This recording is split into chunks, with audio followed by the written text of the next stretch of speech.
तो प्रधानमंत्री के रूट में सुरक्षा में बड़ी सेंध को लेकर ये तू मैं आप बीजेपी और कांग्रेस के बीच में देख रहे हैं। प्रधानमंत्री नरेंद्र मोदी की सुरक्षा के इंतजाम कैसे होते हैं, आइए अब आपको बताते हैं। पीएम जब किसी राज्य के दौरे पर होते हैं तो सुरक्षा के इंतजाम की जिम्मेदारी किसकी होती है, आपको इस रिपोर्ट के जरिए जरा समझाते हैं।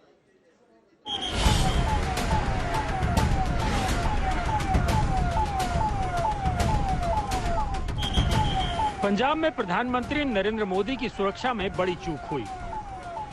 बॉर्डर स्टेट होने की वजह से यह मामला और गंभीर हो गया। इस केस में फिरोजपुर के एसएसपी को सस्पेंड किया जा चुका है। आने वाले दिनों में कई और अफसरों पर गाज गिर सकती है। सवाल यह है कि आखिर सुरक्षा में चूक कैसे हुई, आप इन तस्वीरों से समझ सकते हैं। जिस रूट से प्रधानमंत्री को जाना था उसी रूट को प्रदर्शनकारियों ने रोक रखा था। आप देख सकते हैं कि इस रूट पर भारी संख्या में प्रदर्शनकारी मौजूद थे। उन लोगों ने प्रधानमंत्री के रूट को ब्लॉक कर दिया। आखिर सुरक्षा के जानकार इसे किस तरह से देखते हैं, आपको सुनवाते हैं। प्रधानमंत्री जब किसी भी प्रदेश में है तो जो सुरक्षा की जिम्मेवारी है उसी प्रदेश पे आती है, जिसको हम क्लोज सिक्योरिटी कहते हैं, वो तो एसपीजी के हाथ में रहती है। लेकिन जो बाह्य सुरक्षा है, जो एनवायरमेंटल सुरक्षा है, जो इकोसिस्टम है, वो पूरा प्रदेश पे निर्भर होता है।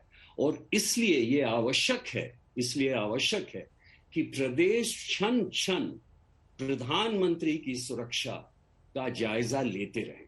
जब प्रधानमंत्री वैसे भी मान लीजिए अगर हेलीकॉप्टर से जाते तो रोड को सुरक्षा के लिए बराबर बुक किया जाता है। और मान लीजिए कि वो कॉन्टिजेंसी प्लानिंग के अलावा प्रधानमंत्री खुद भी अगर कहते कि नहीं रोड से चला जाए क्योंकि हम जनता को देख सकते हैं, तो ये जिम्मेवारी सरकार पे बनती थी कि वो उनकी सुरक्षा का ध्यान देते। बिल्कुल विश्वास नहीं होता है कि कहीं की पुलिस प्रधानमंत्री की सुरक्षा से खिलवाड़ कर सकती है।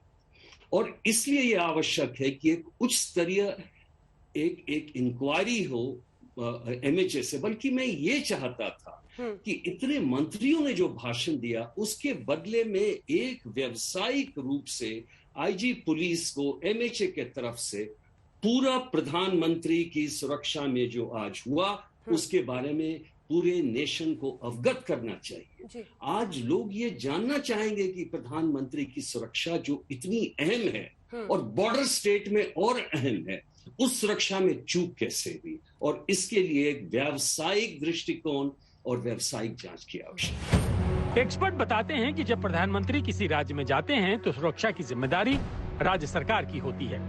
राज्य सरकार को प्रधानमंत्री के सुरक्षा प्रोटोकॉल के हिसाब से इंतजाम करने होते हैं। एसपीजी सिर्फ प्रधानमंत्री को क्लोज प्रोटेक्शन देती है। अब आपको बताते हैं कि प्रधानमंत्री की सुरक्षा के इंतजाम कैसे होते हैं। दरअसल देश के प्रधानमंत्री की सुरक्षा का घेरा 4 लेयर का होता है। पहले स्तर पर एसपीजी की टीम के पास सुरक्षा का जिम्मा होता है। एसपीजी के 24 कमांडो प्रधानमंत्री की सुरक्षा में तैनात रहते हैं। एसपीजी कमांडो के पास एफएनएफ 2000 असॉल्ट राइफल होती है। सेमी ऑटोमेटिक पिस्टल और दूसरे अत्याधुनिक हथियारों से वो लैस होते हैं। प्रधानमंत्री बुलेट प्रूफ कार में सवार रहते हैं। काफिले में 9 हाई प्रोफाइल गाड़ियों के अलावा एम्बुलेंस और जैमर होता है। पीएम के काफिले में एक डमी कार भी चलती है। प्रधानमंत्री के काफिले में करीब 100 जवान शामिल होते हैं। पीएम की सुरक्षा में रोजाना 1,62,000 रुपए का खर्च होता है। प्रधानमंत्री का सुरक्षा चक्र अचूक होता है। यही वजह है कि सुरक्षा से जुड़े जानकार प्रधानमंत्री की सुरक्षा में इसे बहुत बड़ी चूक मान रहे हैं। वहीं पंजाब के मुख्यमंत्री चन्नी की तरफ से दावा किया गया है कि मामला लापरवाही का नहीं बल्कि रास्ते पर अचानक आकर बैठे प्रदर्शनकारियों का है। पूरे मामले पर पंजाब के मुख्यमंत्री चन्नी ने क्या सफाई दी, सुनिए। ये बिल्कुल गलत है कि प्रधानमंत्री जी जब पंजाब में आए तो उनकी सिक्योरिटी लैप्सेस दिखाकर उनको खतरे के साथ कोई जोड़ा जा रहा है। ये राजनीति इसमें नहीं होनी चाहिए। We have every respect for our prime minister. कोई भी ऐसी बात नहीं हुई कि उनकी शान में या उनकी सिक्योरिटी को कोई खतरा हुआ हो। पंजाब सरकार, पंजाब पुलिस इसमें सक्षम है। हेलीपैड से हेलीकॉप्टर पे जाना था, अचानक प्रोग्राम सड़क पे जाने का बनाया गया, जो कि प्रोग्राम में नहीं था। पहले से नहीं था। फिर भी आगे एजिटेटर बैठे हैं, पीछे काफ़ी पीछे गाड़ियां रोकर बता दिया गया कि आगे एजिटेशन वाले एकदम सड़क पे आकर बैठ गए। अब सड़क पे एकदम कोई ट्राली लगाकर बैठ जाए, उसको हटाने में 10, 15, 20 मिनट, आधा घंटा लग जाता है। इसलिए सेफ साइड के लिए प्रधानमंत्री जी को बोला गया कि आप पीछे आ जाएं, हम अदर रूट या बाई हेलीपैड आपको ले चलते हैं, लेकिन उन्होंने वापस जाने का फैसला किया। सो मैं पंजाब सरकार की तरफ से आपको क्लियर करने आया हूं कि इसमें किसी भी तरह का कोई खतरे वाली बात नहीं थी।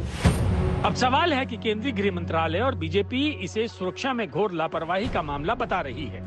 हमारे लोकप्रिय नेता और देश के माननीय प्रधानमंत्री जी की सुरक्षा के साथ जिस प्रकार की गंभीर चूक आज पंजाब के अंदर हुई है वो अक्षम्य है, और यह एक शरारत भरा पूर्ण पंजाब सरकार की और कांग्रेस की एक दुरभिसंधि को प्रदर्शित करता है।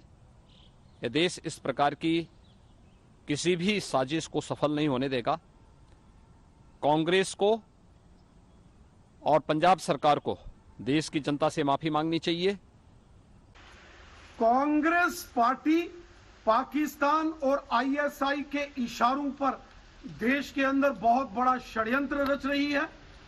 जिस प्रकार माननीय प्रधानमंत्री जी की पंजाब के अंदर सुरक्षा में भयंकर चूक की गई है, ये दिखाता है कि पंजाब की जो कांग्रेस सरकार है, जो वहां के मुख्यमंत्री हैं वो कांग्रेस पार्टी के हैं, और सोनिया गांधी के इशारे पर पंजाब के मुख्यमंत्री ने बहुत बड़ा षड्यंत्र किया है। माननीय प्रधानमंत्री देश के प्रधानमंत्री हैं, लेकिन पंजाब सरकार इससे इत्तेफाक नहीं रखती। मुख्यमंत्री चन्नी ने मामले की जांच के आदेश दे दिए हैं। ये टोटली एक पीसफुल एजिटेटर आकर अचानक सड़क पे बैठ गए, जिस सड़क पे हमारा जाने का कोई प्रोग्राम नहीं था। प्रोग्राम हेलीपैड के साथ जाने, हेलीकॉप्टर पे जाने का था, और किसी तरह का कोई खतरा यहाँ नहीं है और नहीं था। किसान एजिटेशन पे हैं, आज से नहीं है, 1 साल से हैं। किसानों की कुछ डिमांडें हैं। मैं अपने पंजाब के लोगों पे गोलियां या लाठियां नहीं चलाने वाला हूं। प्यार से मैंने पूरी रात लगाकर उनको सड़क से उठाया है, और वो मोटिवेट होकर मेरी बात मानकर या सरकार की बात मानकर बीजेपी के नेताओं की बात मानकर प्रधानमंत्री से मिलने के आश्वासन के बाद उठ गए थे। उसके बाद कोई एजिटेशन नहीं था। इस रोड पे हमारा रूट प्लान नहीं था। अचानक कुछ लोग आकर बैठ गए हैं और उनको उठाया, प्यार से जा सकता था। कोई किसी तरह का खतरा या हमला नहीं हुआ है। तो फिर भी जो सिक्योरिटी लैप्सेस हुए हैं, अगर ये हैं तो हम इसकी इंक्वायरी भी कराने के लिए तैयार हैं और कराएंगे। साफ है, सुरक्षा में लापरवाही को लेकर बीजेपी और कांग्रेस आमने सामने हैं। सवाल यही है कि प्रधानमंत्री की सुरक्षा को लेकर इतनी राजनीति क्यों हो रही है। कमलजीत संधू के साथ सत्येंद्र चौहान, आज तक।